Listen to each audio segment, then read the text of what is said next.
T20 world cup 2026 में पाकिस्तान और India का सबसे बड़ा मुकाबला अपने अंजाम को पहुंच चुका है। मेरी इंडियन टीम ने बेशक ये मैच जीत लिया है, लेकिन आज मैं अपनी जीत का जश्न मनाने के बजाय इन पाकिस्तानी यूट्यूबर्स और मीडिया चैनल्स को बेनकाब करने आई हूं, जो चंद व्यूज और पैसों की खातिर अपनी ही टीम को, अपने ही लेजेंड्स को बीच चौराहे में जलील ख्वार कर रहे हैं। एक पाकिस्तानी स्पोर्ट्स यूट्यूब चैनल पिछले कई घंटों से गला फाड़ फाड़ कर इंतहाई बेशर्मी के साथ अपनी ही कौमी टीम का मजाक उड़ा रहा है। वो शख्स कह रहा है कि मुर्गियां पाल लो, बतखे पाल लो, खरगोश पाल लो, तीतर पाल लो, लेकिन इस पाकिस्तानी टीम से और इन खिलाड़ियों से कोई उम्मीद न रखो। वो खुलेआम मुतालबा कर रहा है कि बाबर आजम, शाहीन शाह अफरीदी और शादाब खान टीम पर बहुत बड़ा बोझ बन चुके हैं और अब वक्त आ गया है कि इनकी छुट्टी करा दी जाए और इन्हें मुस्तकिल तौर पर बेंच पर बिठा दिया जाए। देखें, मैं खुद इंडिया से हूं और मुझे तो इस बात पर बहुत खुश होना चाहिए कि पाकिस्तानी मीडिया अपनी ही मजबूत टीम के अंदर इंतशार फैला रहा है, लेकिन एक सच्ची और ईमानदार क्रिकेट फैन होने के नाते मुझसे ये घटिया प्रोपेगेंडा और ये खुली नाइंसाफी बिल्कुल बर्दाश्त नहीं हो रही। आज की इस तफसीली वीडियो में हम इन नाम नेहाद तज्जियाकारों का पूरा पोस्टमार्टम करेंगे, बाबर और शाहीन पर लगने वाले एक एक घटिया इल्जाम का सबूत के साथ जवाब देंगे और आपको बताएंगे कि नामीबिया के खिलाफ होने वाले अगले डू और डाई मैच के लिए ये लोग किस तरह की साजिश कर रहे हैं। इससे पहले कि हम हकायक और क्रिकेट की असल हकीकत पर बात करें, आपसे एक छोटी सी रिक्वेस्ट है कि सच्चाई का साथ देते हुए इस वीडियो को लाइक कर दें, चैनल को सब्सक्राइब कर दें और कमेंट्स में बताएं कि क्या वाकई बाबर आजम और शाहीन अफरीदी को टीम से निकाल देना चाहिए।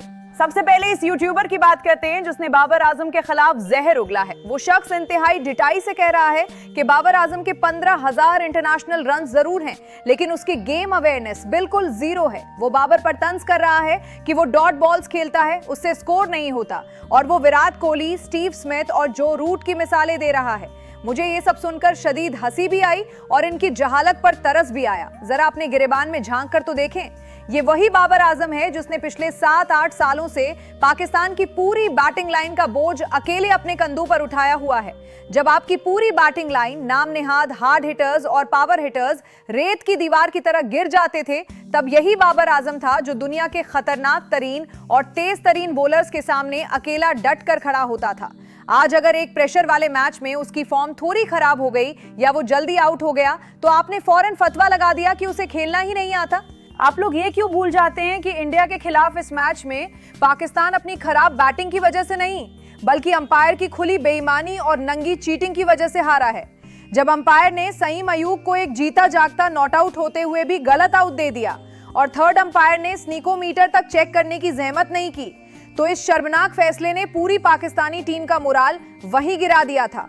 बाबर आजम, आगा सलमान और बाकी खिलाड़ी इसी शदीद जहनी दबाव और अंपायर के इस धोखे का शिकार हुए। इस खुली नाइंसाफी पर एहतजाज करने के बजाय आप बाबर की गेम अवेयरनेस पर सवाल उठा रहे हैं। शर्म आनी चाहिए ऐसे तज्जियाकारों को। आप बार बार इंडिया के विराट कोहली की मिसालें देते हैं, तो सुने, मैं इंडियन हूं और मैं आपको बताती हूं कि हम अपने हीरोज के साथ कैसा सलूक करते हैं। जब विराट कोहली की फॉर्म 2 से 3 साल तक शदीद खराब रही थी, जब उसके बल्ले से एक भी सेंचुरी नहीं निकल रही थी और वो बार बार सिफर पर आउट होकर पवेलियन जा रहा था, तो क्या हमने अपने टीवी चैनल्स और यूट्यूब पर बैठकर उसे गालियां दी थी? क्या हमारे किसी यूट्यूबर ने ये जुर्रत की थी कि वो कहे विराट कोहली को ड्रॉप करके हमेशा के लिए बेंच पर बिठा दो? हरगिज नहीं। पूरे इंडिया ने, हमारे क्रिकेट बोर्ड ने, हमारी आवाम ने और हमारे मीडिया ने विराट कोहली को उसके सबसे बुरे वक्त में बैक किया। हमने उसे सपोर्ट किया, उसे ज़हनी सुकून दिया और फिर पूरी दुनिया ने देखा कि वो कैसे एक शेर की तरह वापस फॉर्म में आया। और एक आप लोग हैं जो अपने सबसे बड़े और वर्ल्ड क्लास बल्लेबाज को जरा सी फॉर्म खराब होने पर हीरो से जीरो बना देते हैं। आप उसे साइडलाइन करने और उसका करियर खत्म करने की बातें कर रहे हैं। ये क्रिकेट नहीं, बल्कि क्रिकेट दुश्मनी है। अब आते हैं शाहीन शाह अफरीदी पर। इस नाम नेहाद तज्जियाकार ने बकवास की है कि शाहीन एक प्रीमियम फास्ट बॉलर है, लेकिन वो गली मोहल्ले की टेप बॉल क्रिकेट जैसी बॉलिंग कर रहा है। वो ताना दे रहा है कि शाहीन ने 2 ओवर्स में 30 रन खा लिए और पिछले 7 सालों से उसने पाकिस्तान को कोई टूर्नामेंट नहीं जितवाया। ये सुनकर मुझे हैरत होती है कि ये लोग क्रिकेट देखते भी हैं या सिर्फ माइक पकड़कर बोलना शुरू कर देते हैं। ये वही शाहीन अफरीदी है जिसका पहला ओवर खेलने से दुनिया के बड़े बड़े बल्लेबाजों की टांगे आज भी कांपती हैं। इंडिया के खिलाफ मैच में पिच पर काफी नमी थी और शाहीन ने अपनी बॉलिंग में पूरी जान मारी थी, लेकिन जब बाउंड्रीज पर कैच ड्रॉप होंगे, जब अंपायर्स बेईमानी करेंगे, जब पूरी टीम दबाव का शिकार होगी, तो अकेला बॉलर क्या मौजज़ा कर देगा। T20 क्रिकेट का ये उसूल है कि किसी भी बड़े से बड़े बॉलर को एक आध ओवर में रन्स पड़ सकते हैं। हमारे जसप्रीत बुमराह को भी कई बार रन्स पड़े हैं, लेकिन इसका मतलब ये तो नहीं कि आप शाहीन जैसे मैच विनर को बोझ कहना शुरू कर दें। वो बॉलर जिसने अकेले आपको न जाने कितने मैचेस जितवाए, जिसने T20 वर्ल्ड कप के सेमीफाइनल्स और फाइनल्स तक आपको पहुंचाया, आज आप उसे ड्रॉप करके नसीम शाह और अब्बास अफरीदी को लाने की बातें कर रहे हैं। मैं मानती हूं कि नसीम शाह, अब्बास अफरीदी, सलमान मिर्जा, ख्वाजा नाफे और सुफियान मुकीम ये सब बहुत टैलेंटेड और शानदार खिलाड़ी हैं। नए लड़कों को बिल्कुल चांस मिलना चाहिए और ख्वाजा नाफे ने तो अपनी खतरनाक बल्लेबाजी से सबको हैरान भी किया है। लेकिन क्या आप एक वर्ल्ड कप के अहम तरीन मरहले में अपनी पूरी कोर टीम को इस तरह तब्दील कर सकते हैं? वो यूट्यूबर कह रहा है कि हम अमेरिका से हारे, हम आयरलैंड से हारे, जिम्बाब्वे से हारे, अफगानिस्तान से हारे। इन हार की वजूहात सिर्फ ये 2 या 3 खिलाड़ी नहीं थे, इसमें मैनेजमेंट, हालात और सबसे बढ़कर वो अंपायरिंग के गलत फैसले शामिल थे जो हमेशा पाकिस्तान के खिलाफ जाते हैं। शादाब खान को भी बीच का बिल्ला बनाकर बिला वजह तनकीद का निशाना बनाया जा रहा है। शादाब एक बेहतरीन फील्डर और जबरदस्त ऑलराउंडर है, वो किसी भी वक्त मैच का पासा पलट सकता है। अब जरा बात कर लेते हैं वर्ल्ड कप के सुपर 8 मरहले और पाकिस्तान के अगले इंतहाई अहम मुकाबले की। T20 वर्ल्ड कप 2026 में पाकिस्तान का अगला मैच नामीबिया के खिलाफ खेला जाना है। ये मैच कोई आम मैच नहीं है, बल्कि पाकिस्तान के लिए सुपर 8 में क्वालिफाई करने का डू और डाई मुकाबला है। अगर पाकिस्तान को सुपर 8 की दौड़ में शामिल रहना है तो नामीबिया को हर हाल में एक बड़े मार्जिन और अच्छे रन रेट के साथ हराना होगा। और ये वही नामीबिया का मैच है जिसके लिए आपके यूट्यूबर्स अवाम को गुमराह कर रहे हैं कि बाबर, शाहीन और शादाब को बिठा दो। ये कितनी बड़ी बेवकूफ़ी और खुदकुशी के मुतरादिफ फैसला होगा। T20 क्रिकेट की तारीख बताती है कि आप किसी भी छोटी टीम को हल्का नहीं ले सकते। नामीबिया की टीम के पास इस वक्त खोने को कुछ नहीं है, वो बगैर किसी प्रेशर के पूरी जान लगाकर खेलेंगे। अगर आप इस डू और डाई मैच में अपने सबसे तजुर्बेकार खिलाड़ियों को ड्रॉप करके एक बिल्कुल नई और दबाव की शिकार नौजवान टीम ग्राउंड में उतार देंगे तो खुदा न खास्ता कोई बहुत बड़ा अपसेट भी हो सकता है। जब मैच फंस जाता है, जब विकेटें गिर रही होती हैं, तो वहां ख्वाजा नाफे जैसे यंगस्टर्स को गाइड करने के लिए क्रीज पर बाबर आजम के तजुर्बे की ही जरूरत होती है।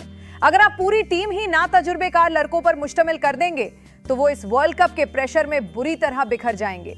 आज जरूरत इस बात की है कि अंपायर की इस खुली बेईमानी और चीटिंग के खिलाफ आईसीसी में भरपूर एहतजाज किया जाए, जिसने इंडिया के खिलाफ आपका जीता हुआ मैच छीन लिया। अपने गुस्से और अपनी फ्रस्ट्रेशन को अपने ही लेजेंड खिलाड़ियों पर निकालना बंद करें। ये वक्त उनको गालियां देने का या उनका करियर खत्म करने का नहीं है, बल्कि ये वक्त उनका हौसला बढ़ाने और उनके साथ खड़े होने का है। बाबर आजम और शाहीन शाह अफरीदी पाकिस्तान क्रिकेट का वो फख्र हैं जिसकी दुनिया मिसालें देती है। मैं इंडिया में बैठकर एक कट्टर इंडियन फैन होने के बावजूद आज आपकी टीम का दिफा इसलिए कर रही हूं क्योंकि मुझे क्रिकेट के खेल से प्यार है और मैं इन लेजेंड्स की असल वैल्यू जानती हूं। आपके यूट्यूबर्स और मीडिया चैनल्स को भी चाहिए कि चंद पैसों और सस्ती शोहरत के लिए अपने मुल्क की क्रिकेट को इस तरह तबाह बर्बाद ना करें। मुझे 100% यकीन है कि नामीबिया के खिलाफ मैच में बाबर आजम, शाहीन अफरीदी और शादाब खान को पूरे एतमाद के साथ ग्राउंड में उतारना चाहिए और वो अपनी शानदार परफॉर्मेंस से इन तमाम तनकीद करने वालों के मुंह बंद कर देंगे। दोस्तों, मेरा तो यही मानना है कि बाबर आजम और शाहीन अफरीदी के बगैर पाकिस्तान की ये मौजूदा टीम बिल्कुल अधूरी और कमजोर है। क्या आप मेरी इस बात से मुत्तफिक हैं? क्या आप भी ये समझते हैं कि मीडिया का ये जहरीला प्रोपेगेंडा सिर्फ और सिर्फ टीम के मोराल को बर्बाद करने के लिए है? और क्या नामीबिया के खिलाफ होने वाले इस करो या मरो के मैच में हमें इसी तजुर्बेकार टीम के साथ मैदान में उतरना चाहिए या वाकई इन यूट्यूबर्स की बातों में आकर सारी टीम बदल देनी चाहिए? कमेंट सेक्शन में अपना भरपूर एहतजाज रिकॉर्ड करवाएं और अपनी सच्ची राय का इजहार जरूर करें। और हाँ, क्रिकेट की ऐसी ही सच्ची, खरी, तफसीली और बगैर किसी एजेंडे के अपडेट्स के लिए हमारे इस चैनल को सब्सक्राइब करना हरगिज मत भूलिएगा। अपना बहुत सारा ख्याल रखें। मिलते हैं अगली वीडियो में एक नई अपडेट के साथ।